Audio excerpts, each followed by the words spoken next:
Welcome on an April evening. It's been unseasonably warm today, unlike what they said in the weather, and I've come down to see how things are going on the plum trees. This is one of my dwarf rootstock plum trees, and last year it was very heavily infected with a rust, but also a lot of insects as well. This year I've been using the vinegar experiment for those who've followed me, and it's 5 mils of vinegar made up to 100 mils with water, and I did 4 lots of vinegar sprays when the tree was dormant, the buds were shut. And I think you'll find the branches on this plum tree, they look like they've been slightly bleached by the vinegar, but it's the best show of blossom I've had on this very young plum tree. This tree is an Ulan gage, and it was heavily infected last year. It had blossom rot, which is apparently right inside the wood, so it's brought up the tree right from the xylem and the phloem. So basically the roots, it comes up from the roots, blossom rot. So I tried with this one 4 lots of 5% vinegar spray underneath the branches everywhere. I pruned out any dead branches, okay, and then I also sprayed a lot of vinegar, dilute vinegar, around the root structure while it was dormant, because that's where the fungus is dormant. And around the base of the plant, if I just bring you to the base, it's got a ring of garlic. I've also got a whole load of chamomile to plant as well. And a tiny bit of blossom rot came back near to these flowers here, and I just pinched out all the infected blossoms. There's only one bunch of them. And then while I was there, I looked it up, so I diluted some, well, it's a mouthwash that I buy from the chemist that's got some hydrogen peroxide in it, and I diluted that down. I put 20 mils up to a litre, and I soaked the whole of this trunk with this very dilute hydrogen peroxide, and all around. The shot of oxygen apparently kills blossom rot fungus. So far, I've never seen blossom on this tree beyond about the first week in April. It dies basically, and I haven't seen any signs of it dying.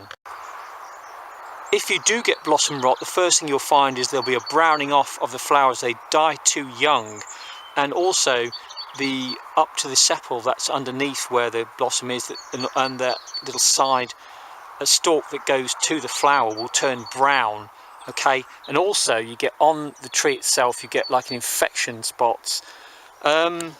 Of course, that's one of the reasons why I also sprayed as well. I would think there are a number of agents you can use to treat the blossom rot, but the vinegar and also having this grease band helped. The other thing I'd recommend is the first sign of ants, make up a dilute solution of 12 drops of peppermint oil up to a litre, use a pressure sprayer. Spray the whole of the trunk up here, but not on the leaves, even now in spring, and spray all around the tree with dilute peppermint oil. That deters ants, which helps. So finally, this year, for the first time, 2019, I might actually get some gage plums. Even if I don't, this particular tree, which is an early variety of plum tree and used in a cross to make other plum trees, an opal plum apparently is a cross between an early prolific and one of these gage plums, and I do have some opals. Good to cross-pollinate, so this is a good cross-pollinator tree to have on your plot. Obviously susceptible, though, to blossom rot, also susceptible to canker, but I've always gone on, tried to find out solutions to get rid of the problem, because we can't use Bordeaux solution in the UK. It contains copper sulfate. It's been banned, you see, so you have to find other ways around it. And the dilute hydrogen peroxide, which I can get for the chemist, so you can use it as a mouthwash. I dilute it much further down, so that 20 mils from my little bottle we've made up to a litre. The shot of oxygen that gives apparently really does help to kill fungus. The fungus lives here in the soil and around the roots, and basically lies dormant, and then it's taken up when the plant's very active. The other thing I recommend is feeding regularly. While the blossom's on, I will give this a very high potassium liquid fertiliser feed, dilute that down, or liquid magnesium concentrate made up, which I recommend as well. Apparently it prolongs your blossom. I've had to treat some of my soft fruit with bicarbonate of soda and a bit of detergent. You can see where it's just being started to be attacked these blisters have formed and the discoloration on the leaves. However, those green appendages, as you can see coming down from the leaves, are actually the flowers, and these look to me to be mostly okay. So it should get a decent crop of red currant this year, despite being this my worst of my soft fruit. You can, during the dormant season, spray into the actual crown of the structure, and I tend to use bicarbonate and milk. If you get very damp winds, as we do in the UK, southwesterlies, relentless, it can get spores on the wind, and these wind-borne spores tend to bring this fungus. But it won't stop you getting a crop, providing you do spray it.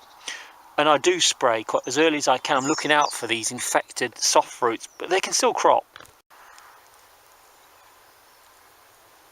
This little beauty is one of a number of little filberts or hazels I've got planted as cross-pollinators for its big brother. Here you can see some of my early red rhubarb, and it seems to be doing fine. I have had to water a bit recently because we've had a very dry spell in the UK, and it's also quite a hungry crop, so I've been using liquid seaweed, chicken manure pellets, and of course I've had to enrich the ground with lots of agricultural gypsum. I'm prone to getting lots of little weeds around the area. You can see there's one there. It's like a bindweed, and it sort of goes around the plants and strangles them. It also affects my raspberries terribly. If you catch them now, you can dig them out. So it's a trowel job, that one. You have to be careful around rhubarb though, because it tends to magically appear, as this one has behind, from almost nowhere. It bursts up, doesn't it? Even in this clay soil, which, a bit like my skull is. Look at that, it's like tapping brick, isn't it? I've shifted my jasmine cuttings to this part of the plot where they can catch a bit of sun, and it's good to be on a reed fence which divides you from a neighbour's, and these are very good. They let the wind through, so even on a 50-60 mile an hour wind, I'm finding this can last possibly one season or more, which is not bad for a fairly basic reed. On one of my earlier blogs I mentioned taking goji cuttings. Now these do tend to take quite well, and no exception, even in a very rough spot with very poor clay here. As you can see, this goji is doing okay, and also its brothers and sisters who I've planted down here. Again, a good hedging screening plant, and would benefit from a lot of airflow. Mine go to flower easily, not had a crop yet, but apparently they can take 5 years before you get anything decent, so don't give up on them. Again, they do need bicarb spray just before they flower, and also if you see loads of rust on them, you haven't got a choice, because it'll just eat the lot. Here you can see a triple grafted pear tree, triple grafted that is, and it's got Doyen de Camise, it's got a Burr Hardy, and I believe it's got a basic conference on there as well. There's a good pollinator. It did nothing in my garden for 12 years, didn't get hardly any blossom on it. Uprooted it one winter while dormant, took it down here. Last year, terrible, loads of pear rust on the wind, spores everywhere. This year, well, I did the vinegar treatment on this one as I did on the gauge.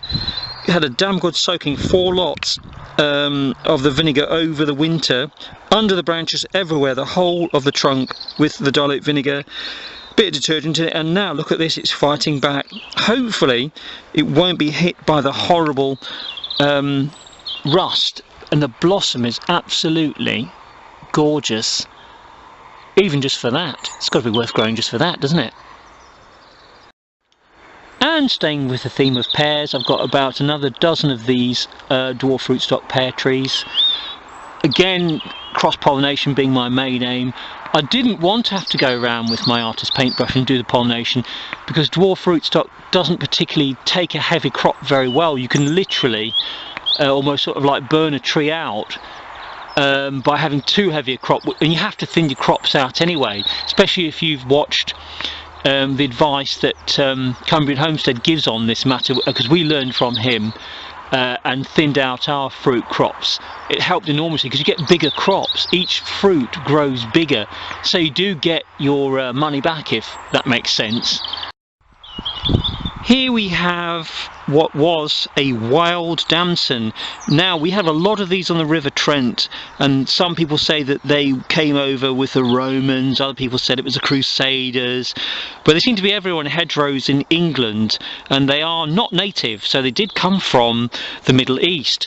Now basically this is one I collected a load of damson seeds. Of those of you who follow me, I started collecting them 7 years ago. I kept planting them every year. This particular plant here has now reached its 7th year from planting from a seed. This one came from a village actually, a huge damson tree near a churchyard, throws out the stones every year. First year I've had blossom on it. Yes, I know it's not up to the standards of some of your beautiful damsons, but this is grown from seed, so to me this is absolute pure heaven magic, from a seed to a damson tree. Lovely. Here we have one of my loganberries. This is one where you can leave very long tresses going along. As you can see, we've got these wooden stakes here for the loganberries to twist and wind their way round. So it's one, if you don't prune it hard back, obviously you can take some of them off, and it's very unruly. One of the branches we did have to cut back because it had grown about sort of 18 foot long, but I'm very happy that this does tend to crop quite well, and the crown is kept fairly open, as you can see. And here we have my Bramley seedling, which is basically really is in full blossom.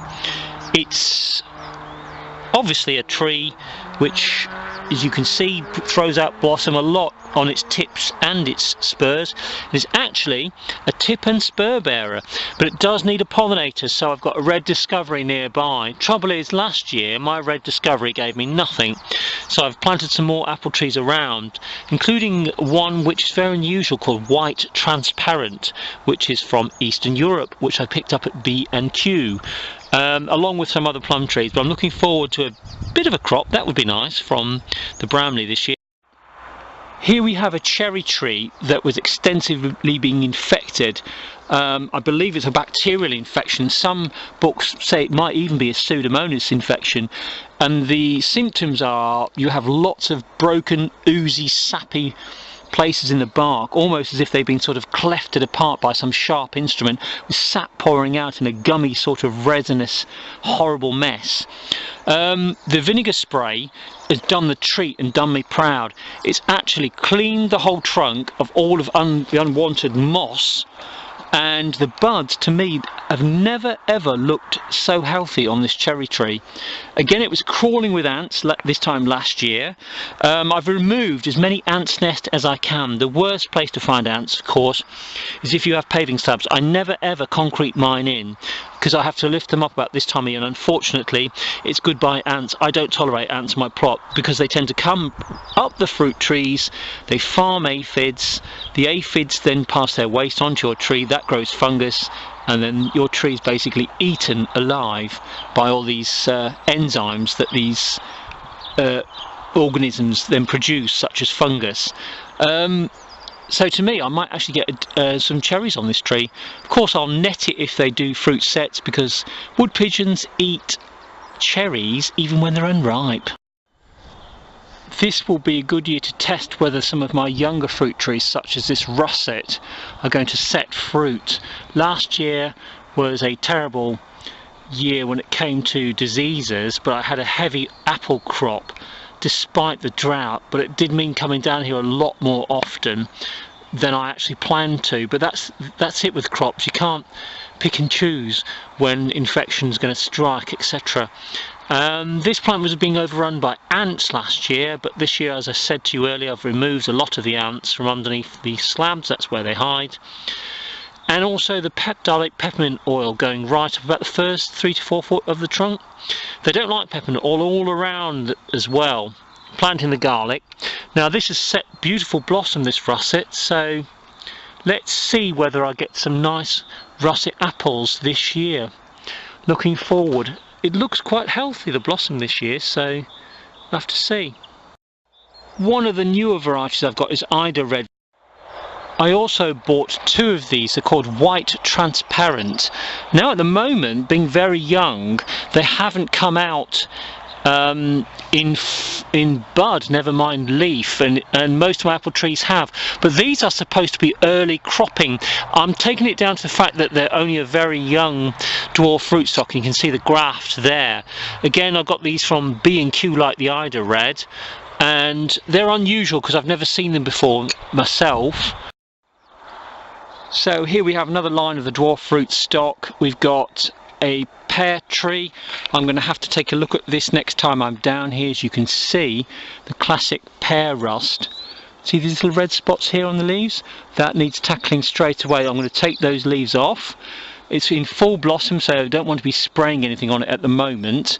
If it is a fungal infection, you can put some very dilute hydrogen peroxide. I make about 10 to 12 mils up to 100 mils from my mouthwash, and the shot of oxygen that goes into the roots around from the dilute hydrogen peroxide apparently kills fungus if that's how it's getting in through the roots. If it's a wind-borne fungus, it's quite dangerous if it's around the fruit setting time, so you need to remove these infected leaves.